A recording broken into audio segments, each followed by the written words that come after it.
All right. Hello, everybody. So today's Lunch and Learn is going to be on dashboards, layouts, objects, filters, and parameters. So I'm going to go through the agenda today, but it might be a little different than you expected, simply because I've already done a full Application Studio dashboard creation from start to finish as a manual app creation, which is really the future of where dashboards are going.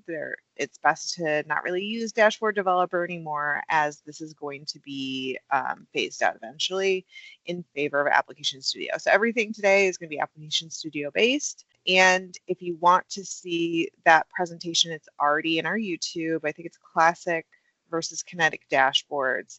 And I do the entire creation manually from start to finish.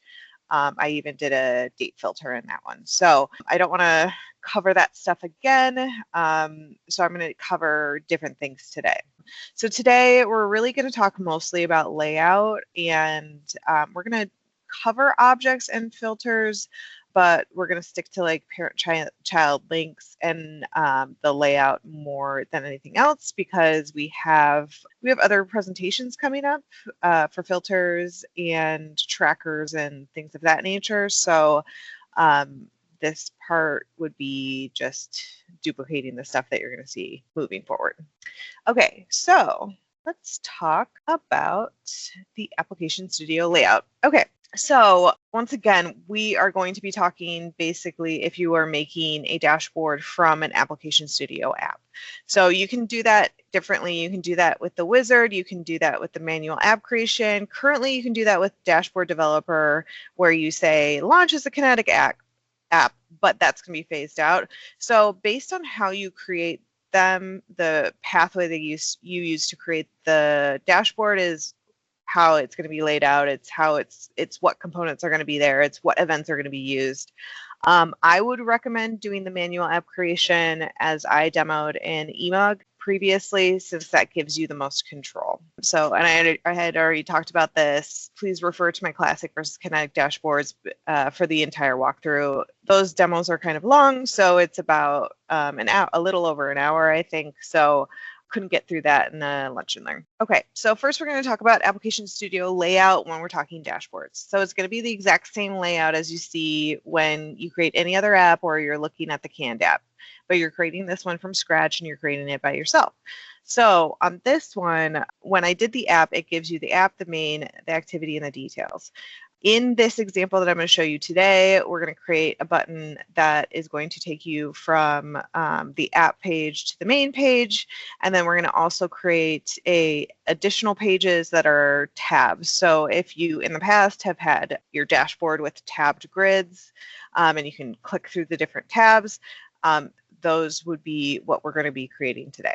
First, I want to talk about the new feature, and this is 2025-1, and I don't know how far back it goes, but this fit to page mode. So fit to page mode is what's going to give you that grid resizing that I'm going to show you in a second. But if you've ever had those problems with Dashboard Developer trying to get things next to each other, or put 3 items in a column instead of just 2 next to each other, there's a lot of difficulty. And so in the newer Kinetic App Studio, they have created more of a grid sizing system, which is great. It will not show up unless you click this fit to page mode and you are on the page level of whatever page you want to put into grid mode. So it should say page details.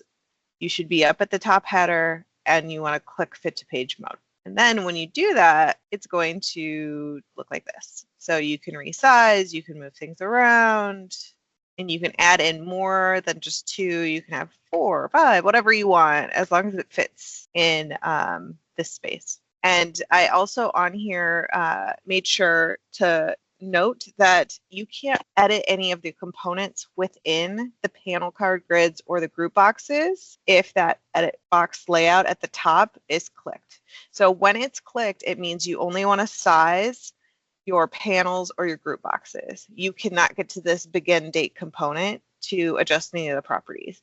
In order to adjust any of those properties, you need to uncheck this, and then you can get to those components that are within the container components. So keep that in mind.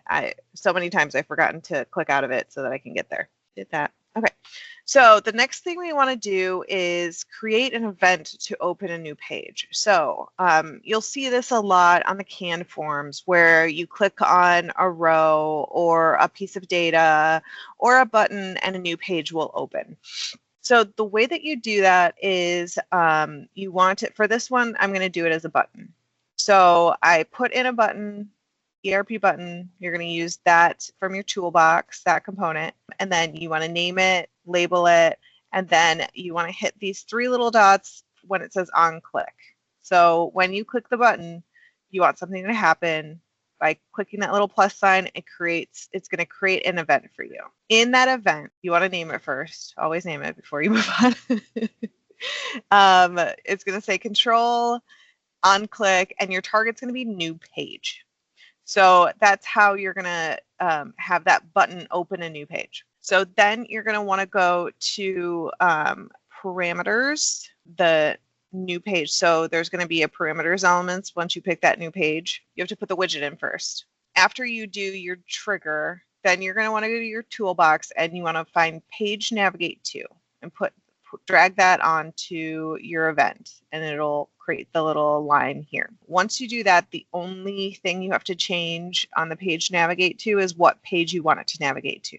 So the page you want it to navigate to, if we look back at our map from the beginning, this is our entire dashboard. App is where we started. So we put this button on app, and what we want it to do is open up the main page. So we want to use this name here as our parameter. So it's going to open as we press this button. We're going to go from the app page to the main page. All right. And so we're going to watch that app page, and that takes us to the main page. We go back to the app page. We're going to click it one more time, and we go to the main page. So that's how you can move from page to page in a dashboard, which can be really great because you can put a whole bunch of dashboards into a single app. So you can have like an exception reporting with a bunch of dashboards with different buttons if you'd like. So I know that you've probably seen tabs before in dashboards. The question now is, how do we create that? So let's look at that, where you have the side-by-side tabs and we have panels here. So in a dashboard, it would be like, here's a dashboard, there's a dashboard. Okay, so I'm going to show you how we do that. So tabs they both need to be children of the same page. So this is actually the details page that those two tabs were children of, as you can see here.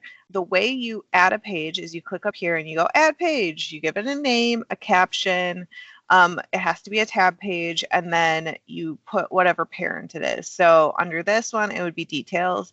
I did that twice. So the second one would have the same information. It would just be test 2, tab page, details. So I added those two that are going to end up being tabs in my dashboard. Then after you do that, you're going to want to go to whatever the parent is for those two tabs that you want indented into. So our parent's going to be details. So you want to click on the little edit here to edit the details page. And it's going to bring this up over here. So the next thing you want to do, it won't have this when you open it up. It'll just be blank. You want to find under your toolbox the component of tab. And you want to pull that up onto your canvas here. Once you have your tab strip onto your canvas under your details page, you want to name it, give it an ID. I left Metafix tab strip so you know that when you see that, you picked the right component. And then you want to go to data and you want to go to these little overflow thing here. And then that's going to take you over here. So you're going to see this little drop down. And what you're going to do is you're going to add whatever tabs you want to this drop down. So this little add button is for if you want 5 tabs, you have to add 5, and then there'll be 5 in your drop down. If you want 2 tabs, like I have here, you add 2. So each one you add, you're going to give it a name and a title, and then whatever page is going to represent that tab. So over here we have test 1, that's the actual name of test over here, and then we would add another one, we would name it, and then we would put test 2, which is the second page, and then we end up with those 2 tabs. Okay, so let's talk about objects. Previously, we always had the option of different components in Dashboard Developer. It's a little different in Application Studio. I'd say you have more options in Application Studio than you had in Dashboard Developer. It just takes, there's a little bit of learning time that you'll need to spend to like get comfortable with it, but it's all mostly still there.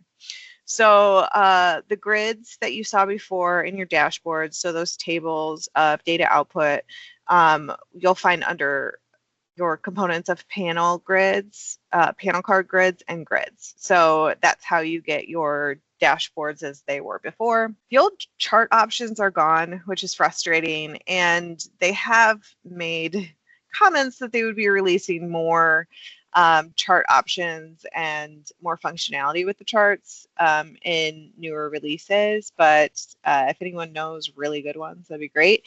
It seems like mostly they're focusing on data discovery widgets for charts. So I know there's a presentation that Caitlin already did about the data discovery widgets and how to get your charts on there. In terms of responsiveness, I think that's something they're still working on. So hopefully it gets better. But in terms of charts, you're really going to want to stick to the EDD widgets.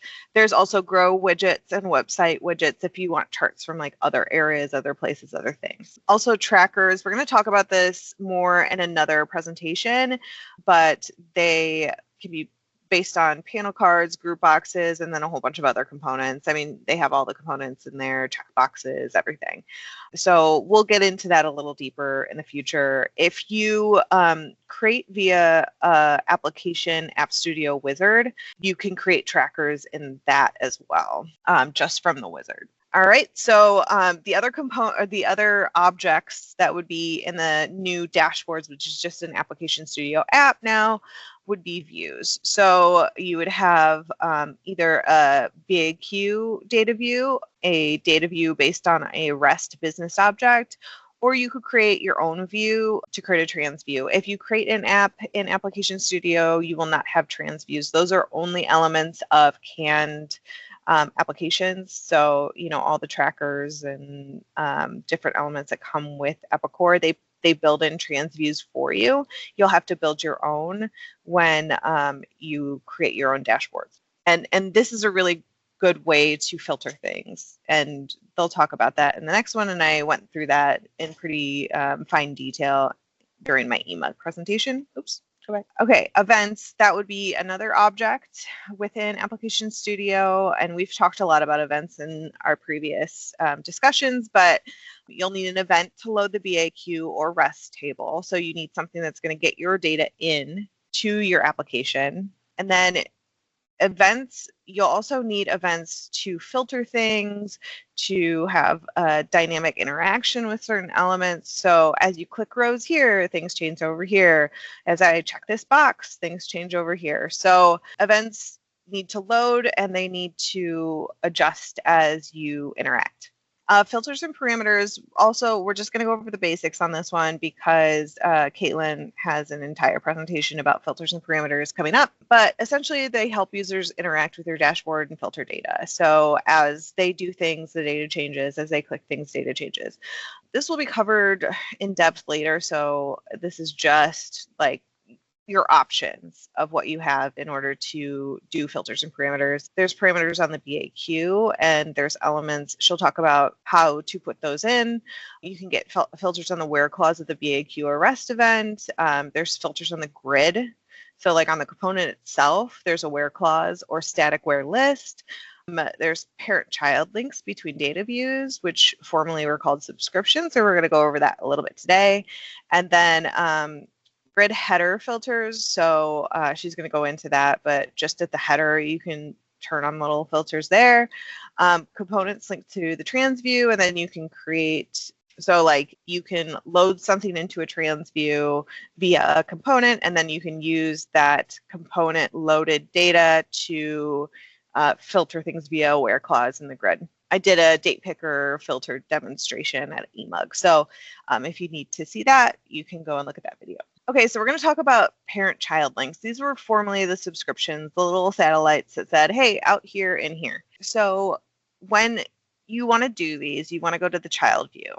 It will be based on your child view. So you go to the child view and you select whatever your parent view is that you want. So I had this one. This is labor detail based on employee.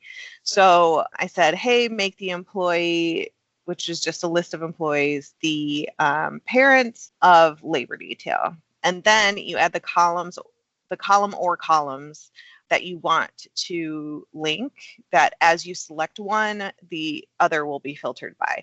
So in this one, every time you select an employee out of the employee ID grid, the labor detail column will be filtered by that employee number. So you can click through employees and then the data will change at the labor detail level for employee, whatever employee you selected. The way that you do that is first you assign the parent-child link under parent-child relationships, and then you need to have some sort of trigger event. So on this one, this dashboard that I created, I had a trigger that was data view, row changed, and a target of the parent grid data view. So I created a whole event. I made sure the trigger was data view, hook was row change. So as you click through and select employee, it would create this event, or it would trigger this event.